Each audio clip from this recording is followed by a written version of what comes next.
Operation सिंदूर के बारे में बात करो तो 3 कंट्रीज थी जिन्होंने आके फुल्ली सपोर्ट किया पाकिस्तान को, Turkey, Azerbaijan end of course China. And इस चीज के बारे में कुछ सीडीएस जनरल चौहान ने भी वार्न किया था। इनफैक्ट उन्होंने ये बताया था कि पाकिस्तान, चाइना, बांग्लादेश इकट्ठे हो गए हैं तो ये इंडिया के लिए एक थ्रेट हो सकता है, या एटलीस्ट इंडिया के सिक्योरिटी इंटरेस्ट में तो नहीं है। एंड ऑफ कोर्स जब आप जाके इस टाइप का अटैक करोगे तो न्यूक्लियर का रिस्क तो है ही है। Hey guys, welcome back to our channel. तो हम आ गए वापस बिल्कुल एक न्यू वीडियो के साथ, और आज हम जिस वीडियो पे रिएक्ट करने जा रहे हैं वो है Indian journalist tells we can't take Kashmir, you have no idea about Pakistan strength. तो लाइक यार ये बहुत ज़्यादा शॉकिंग है। जो इंडिया जर्नलिस्ट है उन्होंने खुद बोला कि हम लोग कश्मीर नहीं ले सकते, और आपको पाकिस्तान स्ट्रेंथ के बारे में नहीं पता है। तो लाइक ये बहुत ज़्यादा शॉकिंग है। हम लोगों को पता है कि जो कश्मीर है वो इंडिया के अंदर आता है, जो नरेंद्र मोदी उन्होंने कुछ साल पहले उसको यूनियन टेरिटरी कर दिया था। और अब ऐसा क्यों बोला जा रहा है कि हम लोग कश्मीर पर नहीं अपना कब्ज़ा कर सकते, आपको पाकिस्तान की स्ट्रेंथ के बारे में ही नहीं पता है।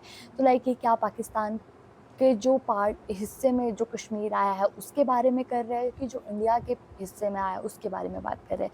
वो तो वीडियो को देखने के बाद ही पता लगेगा। तो स्टार्ट करते हैं। सो फिर आप भी देखिए, हम भी देखते हैं। Let's start.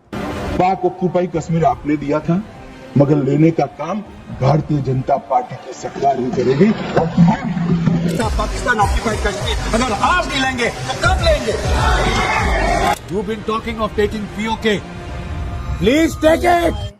क्या इंडिया पीओके ले सकता है? हमारी सरकार, ऑपोजिशन मंत्री, इन्फ्लुएंसर्स, रिटायर्ड आर्मी पर्सनल कई बार बोलते हुए मिल जाते हैं हम पीओके ले लेंगे। अगर आपने रिसेंट जो पार्लियामेंट्री सेशन हुआ उसको भी सुना हो तो करंट गवर्नमेंट प्लस ऑपोजिशन दोनों खुलेआम बोल रहे थे कि हाँ पीओके ले लेना चाहिए या पीओके ले लेंगे। पर क्या ये पॉसिबल भी है? तो ये दो तरीके से पॉसिबल हो सकता है, एक है मिलिट्री और दूसरा है एक लीगल तरीका। हमारे देश में ऐसे कुछ ज्ञानी या अज्ञानी लोग हैं जो कहते हैं कि भाई हमें तो कश्मीर के लिए we need an Israel like solution. You need an Israel-like solution to Kashmir. तो भाई सबसे पहले तो ये बता दें कि अगर हम पीओके इन्वेड करने जाते हैं तो हमारा मुकाबला किससे होगा? हमारा मुकाबला होगा पाकिस्तानी मिलिट्री से। और एक सेकंड के लिए ये भी मत सोचना कि ये जो कॉन्फ्लिक्ट होगी ना ये सिर्फ कश्मीर तक ही लिमिटेड होगी। हमने क्या क्या देखा, क्या क्या सीखा ऑपरेशन सिंदूर से?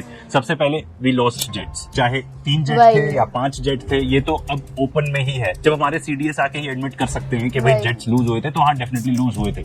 एक फ्रेंच इंटेलिजेंस रिपोर्ट तो ये भी बताती है कि कम से कम एक राफेल था। एंड किसी भी कॉम्बैट जोन में फर्स्ट टाइम है कि एक राफेल गिरा है। ऑपरेशन सिंदूर के दौरान चाइना लाइव इनपुट्स के साथ पाकिस्तान को हेल्प कर रहा था, और ऐसा तो जो हमारे डिप्टी आर्मी के चीफ हैं वही बता चुके हैं। एंड ये तो रिसेंट ही न्यूज है कि चाइना ने लॉन्च किए और सैटेलाइट्स, जिससे जो पाकिस्तान की कैपेबिलिटी है ऑब्जर्वेशन की वो और बढ़ जाएगी। तो भाई बेसिकली अब तो और भी ज्यादा डेटा उनको खुद ही मिल जाएगा। ऑन दी अदर हैंड हमारी कोई भी ऐसी पर्टिकुलर कैपेबिलिटी नहीं है। एंड ये हम पहले भी बता चुके हैं कि चाइना की ये जो कैपेबिलिटी है स्पेस से मॉनिटर करने की, this is better than anyone else, किसी से भी बेहतर है। अगर आप यूएस और यूरोप दोनों की कैपेबिलिटी कंबाइन भी कर दो ना तो वो भी उतनी अच्छी नहीं है जितनी चाइना की कैपेबिलिटी है स्पेस से मॉनिटर करने की। इससे क्या फायदा होगा यू में आस्क? अगर आपका ओपोनेंट जरा भी कुछ मनूवर करेगा तो आपको पहले ही पता चल जाएगा। जेट्स टेक ऑफ तो दूर की बात है, अगर वो अपनी मिसाइल इधर से उधर भी शिफ्ट करेगा तो भी आपको पता चल जाएगा कि वो क्या करने वाला है। इंडिया आइसोलेट हो जाएगा डिप्लोमेटिकली। वैसे भी ऑपरेशन सिंदूर के दौरान एक भी देश नहीं आया था हमारे सपोर्ट में। एक एग्जांपल आप इससे भी ले लो कि हम कितने डिपेंडेंट हैं दूसरे देशों पर,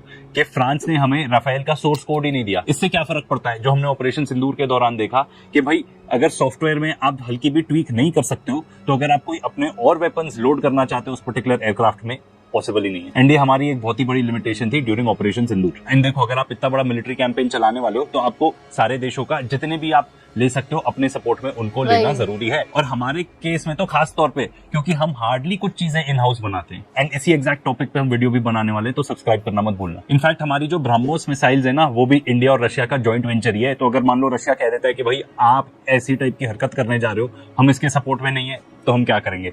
Pakistan on the other hand उसको पूरा सपोर्ट मिलेगा, क्योंकि अग्रेसर तो हम होंगे, वो थोड़ी होगा। एंड पाकिस्तान के पास है चाइना। वैसे भी China 80% of Pakistan defence equipment supply करता है, तो वो एकदम ही रिलायबल सप्लायर रहेगा for all sorts of spares या जो भी मटेरियल रिक्वायर्ड रहेगा उसके लिए। चाइना तो बहुत हेविली इन्वेस्टेड है into Pakistan. Belt and road initiative के बारे में तो सुना ही होगा। एंड अगर आप ऑपरेशन सिंदूर के बारे में बात करो तो 3 कंट्रीज थी जिन्होंने आके फुल्ली सपोर्ट किया पाकिस्तान को, Turkey, Azerbaijan end of course China. And इस चीज के बारे में कुछ सीडीएस जनरल चौहान ने भी वार्न किया था। इनफैक्ट उन्होंने ये बताया था कि पाकिस्तान, चाइना, बांग्लादेश इकट्ठे हो गए हैं तो ये इंडिया के लिए एक थ्रेट हो सकता है, या एटलीस्ट इंडिया के सिक्योरिटी इंटरेस्ट में तो नहीं है। एंड ऑफ कोर्स जब आप जाके इस टाइप का अटैक करोगे तो न्यूक्लियर का रिस्क तो है ही है। अब भाई ऑपरेशन सिंदूर के दौरान भी तो यही हुआ। अब भाई वो लोग जो भी हैं जो बोलते हैं कि भाई हम उससे नहीं डरेंगे, न्यूक्लियर की धमकी, अरे भाई न्यूक्लियर धमकी देने के लिए ही बनाया है उन्होंने। किसी भी देश ने न्यूक्लियर धमकी देने के लिए ही बनाया है, क्योंकि आज के डेट में अगर आप न्यूक्लियर वॉर छेड़ देते हो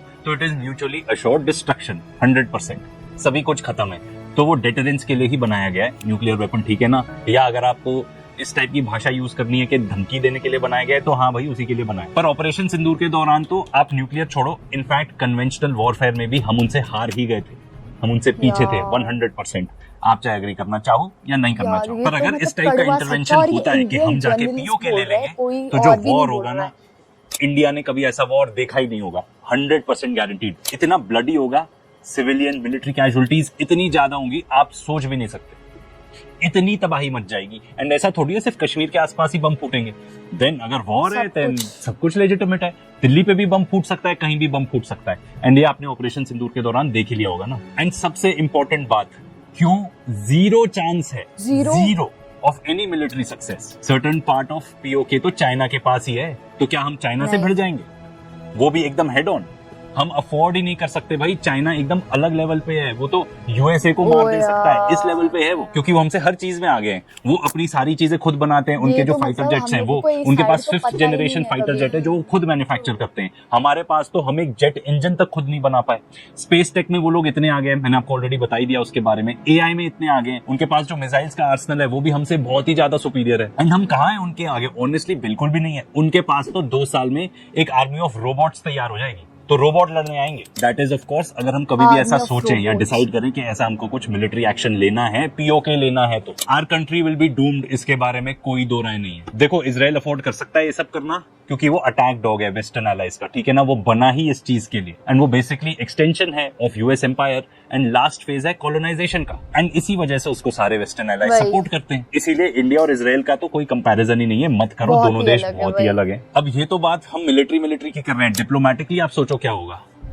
ऑपरेशन सिंदूर के दौरान तो कोई सपोर्ट नहीं करने आया, जबकि हमारा तो स्टांस यही था। अगर आप पार्लियामेंट्री सेशन सुनोगे तो वो बताते हैं हमारा स्टांस सिर्फ ये था, हमारे पॉलिटिशियंस बता रहे हैं खुद, कि जब हमने जाके उनके पर्टिकुलर साइट्स को टारगेट किया, उसके बाद हमने पाकिस्तान को फोन कॉल करके बोला बस वी आर डन, हम आगे नहीं प्रोसीड करना चाहते। That was our particular stance, ठीक है, हम लोग यही चाहते थे। अध्यक्ष महोदय, 7 मई 2025 को हमले मैंने 1:35 के तुरंत बाद भारतीय डीजीएमओ ने हॉटलाइन संदेश के माध्यम से पाकिस्तान के डीजीएमओ यानी डायरेक्टर जनरल मिलिट्री ऑपरेशन से संपर्क किया और टेरर इंफ्रास्ट्रक्चर के खिलाफ हमारे हमले के रेशनल और मेथोडोलॉजी के बारे में पूरी जानकारी दी और यह तथ्य भी बताया ये हमले एस्केलेटरी नेचर वाले नहीं थे, माने इसको हम आगे नहीं बढ़ाना चाहते। पर जब आप इमेजिन करो कि आप जाके एकदम इन्वेड करने लगोगे, तो क्या कोई भी देश आपको सपोर्ट करेगा? बिल्कुल भी नहीं। मुझे तो इनफैक्ट ये लगता है हमें तो मिलिट्री सप्लाईज ही लोग भेजना छोड़ देंगे। हमारे पास सप्लाईज ही नहीं होंगे कि हम ऐसा कोई लॉन्ग ड्रॉन वॉर लड़ सकें। बहुत चांसेस है कि हमारे साथ ट्रेड ही करना बंद कर दें, वो कहेंगे कि भाई नहीं करना, हमारी इकोनॉमी कोलैप्स हो जाएगी। सैंक्शंस भी लग सकते हैं, आप रशिया का एग्जांपल ले लो, पर रशिया और इंडिया का भी कोई कंपैरिजन नहीं है। उनके पास है ऑयल एंड गैस, इतना बड़ा देश है, अपना ऑलमोस्ट सारा डिफेंस इक्विपमेंट वो खुद बनाते हैं, एंड उनके पास एक बहुत ही लेजिटिमेट रीजन है यूक्रेन को इन्वेड करने का। कोई डाउट हो तो ये वीडियोस बनाए हैं, 2 पार्ट सीरीज जरूर चेकआउट करना। मतलब हमारे लिए अगर मान लो सैंक्शंस लगते हैं, हमारे साथ देश ट्रेड करना छोड़ देते हैं, तो भाई हमारे लिए तो डिजास्टर ही हो जाएगा। And let me tell you, अगर इतना आसान होता ना पीओके लेना, तो कभी ना कभी कहीं ना कहीं कोई हमारे यहाँ देश से ही अटेम्प्ट कर चुका होता। और फिर से इजराइल से ही कंपैरिजन ले लें, वो हमास को नहीं हरा पा रहे हैं। गाजा इतनी छोटी सी जगह है और वो एक मिलिशिया ही है, एंड इजराइल को पूरी हेल्प मिलती है अपने फौपों से to do whatever they want. और गाजा में वैसे भी जो भी कुछ अंदर जाता है बाहर आता है, सब कुछ तो इजराइल ही कंट्रोल करता है। फिर भी जाके वो इन्वेड नहीं कर पाए ना। एंड देखो कोई कंपैरिजन ही नहीं है। हम यहाँ पे किसकी बात कर रहे हैं? हम बात कर रहे हैं पूरी फुल फ्लेजेड आर्मी की, जिसकी air force, mind you, judging from what has happened the last time around, उन्होंने हमको हरा दिया था in that air battle. And ये ओपिनियन नहीं है, न्यूज जाके पढ़ लो, आपको पता चल जाएगा। हमारे जेट्स गिरे, उनके 0 गिरे, who won यार। एंड ऑफ कोर्स वो एक न्यूक्लियर आर्म्ड कंट्री है, तो कोई कंपैरिजन ही नहीं है। तो लीगल तरीके पे आ जाते हैं, तो यूनाइटेड नेशंस का कोर्ट है, called international court of justice. India ने तो हमेशा ये स्टांस रखा है कि भाई जो भी होगा it is a bilateral issue between India and Pakistan, हम ही डिसाइड करेंगे, हमें किसी मीडिएटर की जरूरत नहीं है। ऑफ कोर्स याद होगा जेनोसाइडल डॉन डोनाल्ड ट्रम्प की बात कर रहा हूँ, एकदम बीच में उचक रहे थे कि मैं मीडिएट करूंगा। एटलीस्ट इंडिया ने इस मामले में तो उनको चुप करा दिया ना। बट देन ऑफ कोर्स वो साइड डॉन है, डोनाल्ड ट्रम्प है, तो वो कभी भी आके फिर से उठा के बोल सकते हैं कि मैं मीडिएट करूंगा। बट पिछले कुछ हफ्तों से तो एटलीस्ट ऐसी कोई स्टेटमेंट उन्होंने नहीं दिया। और इफ एनीथिंग पाकिस्तान ने बोला है, इनफैक्ट ये 2019 की बात है जब आर्टिकल 370 हटाया गया था, उन्होंने बोला था कि हम आईसीजे जाएंगे। इंडिया ने कभी ऐसा स्टांस ही नहीं रखा कि हम आईसीजे जाएंगे रिगार्डिंग कश्मीर। आई नो आप में से बहुत सारे लोग ऑलरेडी अवेयर हो गए, पर थोड़ी सी हिस्ट्री जान लेनी जरूरी है। एंड हम कोई भी इंडियन वेबसाइट, पाकिस्तानी वेबसाइट, कोई भी ऐसा सोर्स नहीं ले रहे हैं। हम एक न्यूट्रल पर्सपेक्टिव से इसको अप्रोच करेंगे कि दुनिया क्या कह रही है। इसलिए ये पर्टिकुलर जो आर्टिकल है CFR से उठाया हमने। तो इंडिया पाकिस्तान का वॉर सबसे पहला कौन सा था? तो अकॉर्डिंग टू CFR ये तब चालू हुआ जब पश्तून ट्राइब्समैन थे from north west of Pakistan, उन्होंने कश्मीर को इन्वेड किया अलेजेडली विद पाकिस्तानी सपोर्ट। तो जो महाराजा हरी सिंह थे उस टाइम पे उन्होंने एक साइन किया डॉक्यूमेंट इंडियन गवर्नमेंट के साथ, known as the instrument of accession, जिसमें यह एग्री हुआ था कि जो कश्मीर है वो इंडिया को ज्वाइन करेगा, पर वो ऑटोनोमस रीजन रहेगा with in the country. And बदले में क्या मिला उनको? बदले में मिला कि जो इंडियन आर्मी है वो आके बेसिकली पाकिस्तान से लड़ेगी। तो इंडिया ने एक्सेप्ट किए वो टर्म्स, इंटरवीन किया उन्होंने कश्मीर में, पाकिस्तान के साथ वॉर हुआ, 1 साल ऑलमोस्ट लड़ाई हुई। फिर दोनों देशों के बीच में यूनाइटेड नेशंस ने ब्रोकर किया सीज फायर। उस टाइम पे जहां जहां भी आर्मीज आई थी LOC वहां पे ड्रॉ हो गया। तो रफली अकॉर्डिंग टू दिस इंडिया को 2/3 कश्मीर मिला और बाकी पाकिस्तान ने लिया। एंड चाइना ने भी कुछ पार्ट उसका क्लेम कर लिया 1950s में। पर जो ओरिजिनल सीज फायर था उसमें बात थी एक रेफरेंडम की कि कश्मीरीज डिसाइड करेंगे कि भाई रीजन का स्टेटस क्या होना चाहिए। पर ये रेफरेंडम कभी हुआ ही नहीं। तो लीगल स्टेटस ये है कि रेफरेंडम होना था पर हुआ नहीं। उसके बाद कहीं भी किसी भी कोर्ट में इसकी कोई भी प्रोसीडिंग्स नहीं चली है। एंड इंडिया ऑफ कोर्स चाहेगा कि वो वैसा ही रहे, क्योंकि कोर्ट्स में कुछ भी हो सकता है। एंड जब हम बात कर रहे हैं इंटरनेशनल कोर्ट्स की, सेटिंग मीटिंग इधर ना थोड़ा मुश्किल हो जाता है। अगर इंडिया या फिर फॉर दैट मैटर पाकिस्तान, दोनों में से किसी को भी लगता है कि भाई ये तो ब्लैक एंड व्हाइट मैटर है, हम आराम से जीतेंगे ये पर्टिकुलर केस, रेस्ट अश्योर्ड दोनों में से कोई भी चले जाता है ICJ। पर ये बात इतनी सेंसिटिव है कि अगर आप इमेजिन करो, मैं देश की नहीं बात कर रहा हूँ यहाँ पे, बिल्कुल भी नहीं, मैं बात कर रहा हूँ लीडर्स की, कि अगर कोई भी लीडर ये डिसाइड करता है कि हाँ हमको जाना है और फिर वो जाते हैं ICJ में, केस हारते हैं, तो इतनी थू हो जाएगी कि पॉलिटिकल करियर तो खत्म हो ही जाएगा, शायद जान पे भी आ जाए। मे बी यही एक वजह है कि दोनों में से कोई भी नहीं गया है। पाकिस्तान ने भी बोला था 2019 में हम जाएंगे ICJ, पर क्या वो गए? इसके और भी बहुत सारे कारण हो सकते हैं जो हमें नहीं पता। इंडिया वर्सेस पाकिस्तान क्रिकेट में तो बहुत देखा होगा, पर आपको पता है ICJ में कितनी बार इंडिया वर्सेस पाकिस्तान हुआ है? 4 बार। तो ये तो बात हो गई लीगल की, इस पे भी ऐसे बहुत क्लियर कट रास्ता तो है नहीं जो इंडिया अपना सकता है POK लेने के लिए। पर वीडियो अभी खत्म नहीं हुआ है, कहानी बाकी है। एक और तरीका है, अब हमारे यहाँ पे इतने सारे राइट विंग प्रोपेगेंडा फैलाने वाले लोग हैं कि वो कुछ भी वीडियो बनाएंगे। तो एक और वीडियो बनी हुई है अबाउट बल्कनाइजेशन ऑफ पाकिस्तान, मतलब पाकिस्तान को 4-5 टुकड़ों में बांट दो। ये कहां से बुद्धि लेके आ रहे हो यार तुम लोग? ये हैं कुछ ज्यादा ही इजराइल को फॉलो करने लग गए हो क्या, या अमेरिका को फॉलो करने लग गए हो? ये CIA वगैरह ये सब दुनिया में टेरर फैलाने का काम करते हैं। हमारे देश को ये सब काम नहीं करना चाहिए, इससे कोई फायदा भी नहीं होगा।